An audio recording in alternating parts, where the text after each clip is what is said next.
to our incredible law enforcement team who has worked so hard.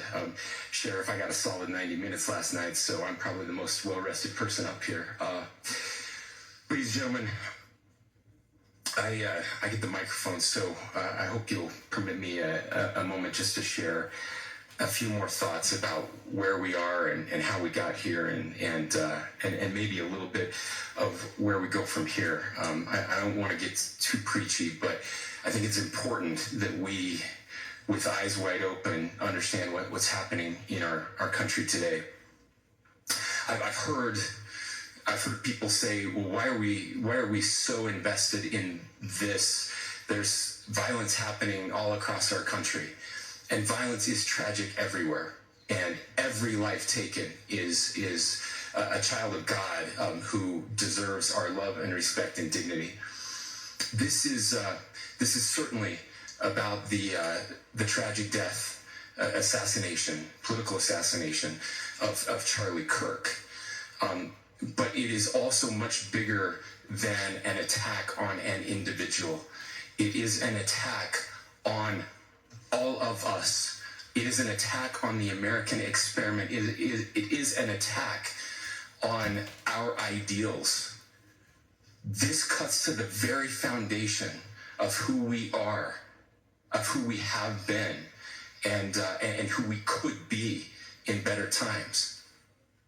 Political violence is different than any other type of violence for lots of different reasons. One, because in the very act that Charlie championed of expression, that freedom of expression that is enshrined in our founding documents, in having his life taken in that very act, makes it more difficult for people to feel like they can share their ideas, that they can speak freely. We will never be able to solve all the other problems, including the violence problems that people are worried about, if we can't have a clash of ideas safely and securely. Even, especially those ideas with which you disagree. That's why this matters so much. Over the last 48 hours, I have been as angry as I have ever been, as sad as I have ever been. And it was, as anger pushed me to the brink, it was actually Charlie's words that pulled me back. I'd like to share some of those. And specifically right now, if I could, I need to talk to the young people in our state, in my state, and all across the country. As President Trump reminded me, he said, you know who really loved Charlie? The youths. And he's right. Young people loved Charlie, and young people hated Charlie. And Charlie went into those places anyway. And these are the words that have helped me. Charlie said, when people stop talking, that's when you get violence. He said, the weak can never forgive. Forgiveness is the attribute of the strong. The only way out of the labyrinth of suffering is to forgive. Welcome without judgment, love without condition, forgive without limit. He said, always forgive your enemies. Nothing annoys them so much. A few months ago, I referenced this last night, Charlie posted to social media, when things are moving very fast and people are losing their minds, it's important to stay grounded.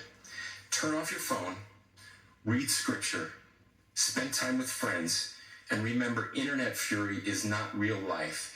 It's going to be okay. He again said, when you stop having a human connection with someone you disagree with, it becomes a lot easier to commit violence. He said, what we as a culture have to get back to is being able to have a reasonable agreement, where violence is not an option. Now, again, to my young friends out there, you are inheriting a country where politics feels like rage. It feels like rage is the only option.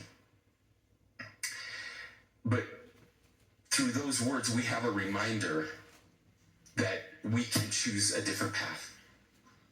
Your generation has an opportunity to build a culture that is very different than what we are suffering through right now.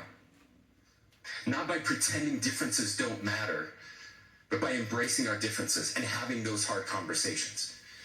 I think we need more moral clarity right now. I hear all the time that words are violence. Words are not violence. Violence is violence. And there is one person responsible for what happened here.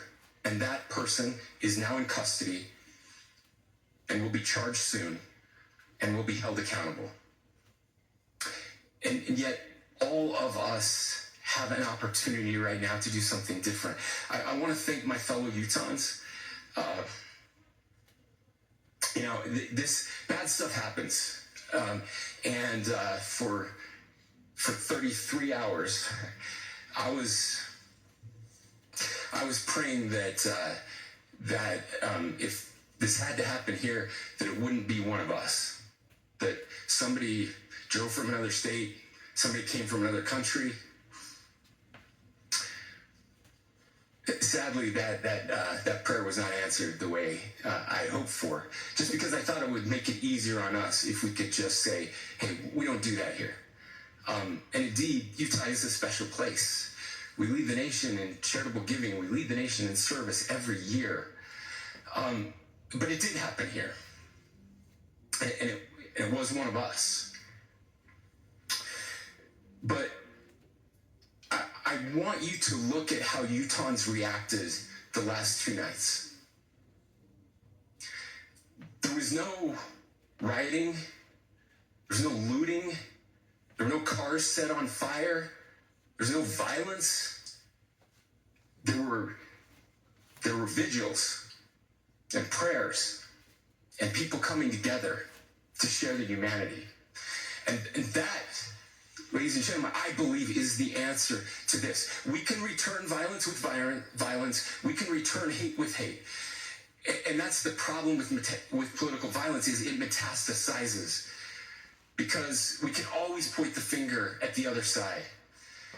And at some point, we have to find an off-ramp, or it's going to get much, much worse. But see, these are choices that we can make. History will dictate if this is a turning point for our country. But every single one of us gets to choose right now if this is a turning point for us. We get to make decisions. We have our agency. And I desperately call on every American, Republican, Democrat, liberal, progressive, conservative, MAGA, all of us to please follow what Charlie taught me. I'll just conclude with words I share often from a friend and author, Yuval Levin, who was asked if he was optimistic about our country. And he said, I'm not optimistic. He said, I hate optimism. God, that sounds bad. But he said, optimism is a vice. It's this idea that good things are just going to happen. And he said, in the history of the world, good things have never just happened. He says, I'm not optimistic, but I am hopeful. And hope is the virtue that sits between the vices of optimism and pessimism. Hope is the idea that good things are going to happen because we can make them so. I still believe in our country. And I know Charlie Kirk believed in our country. I still believe that there is more good among us than evil. And I still believe that we can change the course of history.